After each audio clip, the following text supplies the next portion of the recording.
किसी को कोई इंसान याद क्यों नहीं रहता, ये क्या बात हुई। आम तौर पे मेरी लॉन्ग टर्म मेमोरी बहुत अच्छी है, ज्यादा ही जिंदा कह लो। एक बड़ा भाई भतीजा कजिन मेरे घर पे 3 साल तक कभी कभी रहता था, जब मैं 5 से 8 साल की थी। मुझे उसका बिल्कुल भी याद नहीं है। फोटो देख के भी वो मुझे अजनबी लगता है, याद ही नहीं आता। पर फोटो देखना मुझे अच्छा नहीं लगता। मैं उसके भाई बहनों, उसके कजिन्स के साथ, कभी कभी उसके साथ भी घूमती थी, ऐसा लगता है। लेकिन जब मैंने थेरेपी में इसके बारे में बात की तो मुझे अचानक बहुत डर लगा। ऐसा पहले कभी नहीं हुआ। किसी को पूरा इंसान ही याद क्यों नहीं रहता। मेरे साथ भी ऐसा ही हुआ था। एक दुकान पे मेरी एक कजिन मिल गई। उसने मुझे नमस्ते किया, पर मुझे पता ही नहीं चला कि वो कौन है, भले ही हम अक्सर दादा दादी के घर मिलते थे। वो मेरे साथ बुरा बर्ताव नहीं किया। सालों से उससे मिली नहीं थी, क्योंकि परिवार से दूर हो गया था।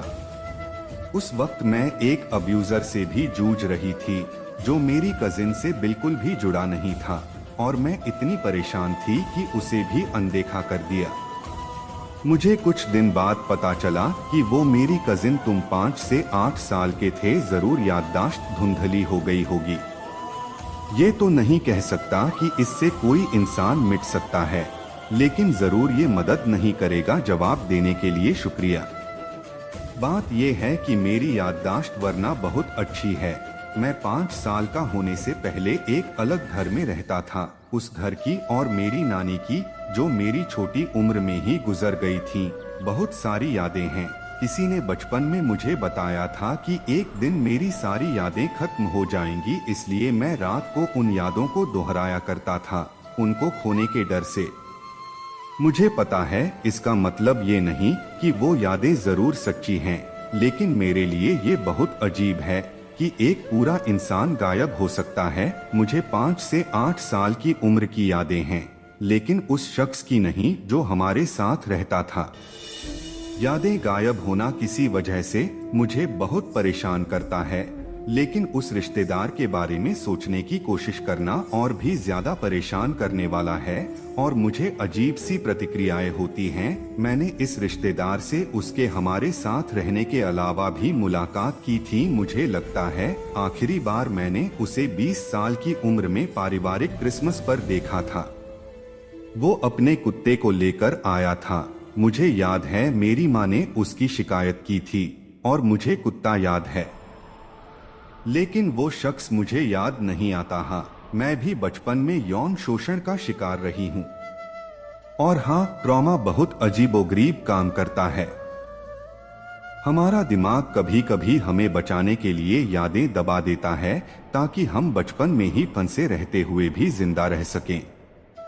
इसकी सच्चाई हमारे शरीर के रिएक्शन और परेशानियों, यादों के वापस आने, और जैसा तुम कह रही हो, ऐसे तरीकों से हमारे जीवन में वापस आ सकती है। ज्यादा जानकारी के लिए डॉक्टर जेनिफर फ्रेड का काम देखना। और भी कई लोग हैं, पर तुम्हें ज्यादा बोझ नहीं डालना चाहती। क्या तुम इस बारे में अपने थेरेपिस्ट से बात कर रही हो? इससे पहले, इसके बाद और इसके दौरान भी मुझे और भी ट्रॉमा झेलना पड़ा है, और वो सब भूला नहीं हूँ। हो सकता है ये बात ज्यादातर सही हो। मुझे याद है मुझ पर चिल्लाया गया था, लेकिन ये नहीं याद कि क्या कहा गया था। ये एक छोटा सा ट्रॉमा था, लेकिन इसमें मुझे कुछ याद नहीं रहा। ज्यादातर ट्रॉमा मुझे साफ याद है। मैं ये नहीं कह रही हूँ कि ये ट्रॉमा नहीं है, लेकिन एक पूरे इंसान को भूल जाना बाकी ट्रॉमा से अलग है, मुझे लगता है।